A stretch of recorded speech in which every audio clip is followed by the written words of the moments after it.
Pakistan lithium, cobalt اور نایاب زمینی عناصر میں عالمی سپلائی چین کا حصہ بننے کی صلاحیت رکھتا ہے۔ دی نیشنل انٹرسٹ کے مطابق معدنی اصلاحات سے ٹیکنالوجی ٹرانسفر اور صنعتی ترقی کے نئے مواقع پیدا ہوں گے۔ اسی حوالے سے بات کریں گے، ہمارے ساتھ موجود ہیں تجزیہ کار بریگیڈیئر ریٹائرڈ حارث نواز صاحب۔ حارث نواز صاحب، پاکستان کے کھربوں ڈالر مالیت کے غیر استعمال شدہ معدنی وسائل کو اسٹریٹجک معاشی ترقی کی بنیاد بنانے کی حکومتی حکمت عملی پر آپ کیا کہیں گے؟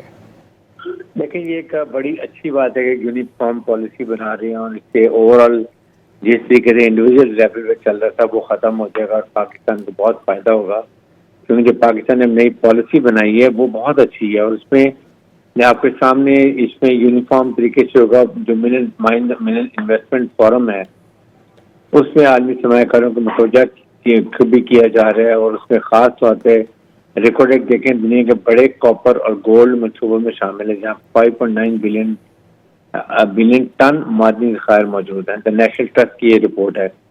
ریکارڈ ایک منصوبہ اربوں ڈالر آمدن اور ہزاروں روزگار کے موقع پیدا کرتا ہے، یہ ہمیں پہلے سے معلوم ہے۔ پاکستان کے قیمتی پتھروں کی مجموعی مالیت 450 بلین ڈالر ہے، جو کہ پہلے انڈیویجل لیول پہ چل رہا تھا۔ دیکھیں، یہ اب جس طریقے سے پالیسی بنائی جا رہی ہے، یہ حکومت یہ بہت اس سے ملک کو فائدہ ہوگا، کیونکہ فیلڈ مارشل تجار سنگھ کا ہمیشہ سے ایک نقطہ نظر رہا ہے کہ کوئی را مٹیریل پاکستان سے ایکسپورٹ نہیں ہوگا۔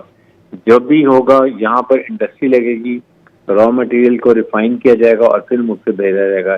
اسی جگہ جب انڈسٹری لگتی ہے تو آپ کے انجینئرس کو، آپ کی لیبر فورس کو بہت زیادہ جابس اپرچونیٹی ملتی ہے، جس سے اکنامک ترقی اور خوشحالی ملک میں آتی ہے۔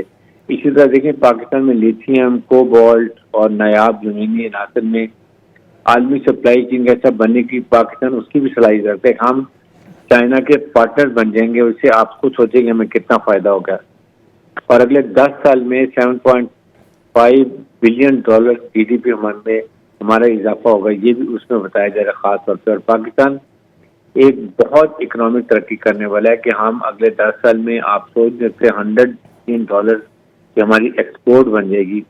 جب آپ کے پاس پیسہ آ جائے گا تو ہم آپ سبسڈی اپنے عوام کو دے سکتے ہیں، بجلی مہنگی سستی ہو جائے گی، گیس، اور اس کے بعد جو آئل سستا ہوگا، جس سے یہ ہوگا کاسٹ آف پروڈکشن کم ہوگی، آپ ایکسپورٹ بڑھا لیں گے۔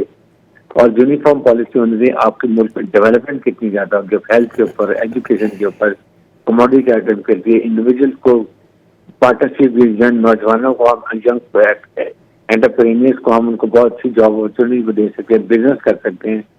تو جب ملک میں اس طرح کی ڈیولپمنٹ ہوتی ہے تو اس سے جب نوجوانوں کو روزگار ملتا ہے تو جو ہمارا ملک کا برین ڈرین ہونا شروع ہو جاتا ہے وہ ختم ہو جاتا ہے، اور ہمارے لوگ ملک میں رہ کے اپنی ترقی کریں۔ حارث نواز صاحب، اس سیکٹر میں سرمایہ کاری کے لیے آپ کتنا اہم سمجھتے ہیں سیاسی استحکام کو؟ دیکھیں، یہ ایک بہت سور پوائنٹ ہے۔ آئی آنیسٹلی فیل کہ یہ اس کے لیے کے پی کے جو پروونس ہیں ان کو بڑی کوآپریشن کی ضرورت ہے۔ 3 صوبے تو فل کوآپریٹ کر رہے ہیں۔ ایون پاکستان نے اور بلوچستان گورنمنٹ نے بلوچستان کے لیے بہت ایک اکنامک پیکج بھی دیا ہے کہ ڈسٹرکٹ لیول کے اوپر ڈسٹرکٹ مانیٹرنگ کمیٹیز بنا دی ہیں۔ 1 بلین ڈالر تمام ڈپٹی کمشنر کو دیے وہاں کے ڈیولپمنٹ کے لیے، ساتھ اس کی ٹیم مانیٹرنگ بنا دی ہے۔ اسی طرح اگلے سال جو 3 بلین ڈالر دیں گے، اور یہی حکومت چاہتی ہے کہ کے پی کے میں بھی کیا جائے، لیکن کے پی گورنمنٹ کو چاہیے کہ پولیٹیکل ڈفرینس ایک سائڈ پہ کر کے جو پاکستان کا انٹرسٹ ہے کہ ملک سے دہشت گردی ختم کریں اور بزنس فرینڈلی انوائرمنٹ کریٹ کی جائے، یہ بہت ضروری ہے۔ جب آپ بلوچستان میں اتنی لوگ کمپنیز آ رہی ہیں ڈیولپمنٹ کے لیے، ایکسپلوریشن کے لیے، تو ظاہر ہے کہ وہاں پر سیکورٹی انوائرمنٹ بھی اچھی ہونی چاہیے، اور جب نوجوانوں کو روزگار ملے گا وہاں کے نوجوانوں کو، اور وہ اچھے گھر میں پیسے کی ریل پہ ہوگی، تو پھر یہ دشمن کی حوصلہ ایجنسی کے آگے وہ جو بک جاتے ہیں یہ نہیں ہوگا ایسے۔ تو اب میرے خیال میں اس کے لیے بہت ضروری ہے کہ ہم سب مل کے کام کریں۔ بریگیڈیئر ریٹائرڈ حارث نواز صاحب ہم سے گفتگو کر رہے تھے، بہت شکریہ آپ کے وقت کا۔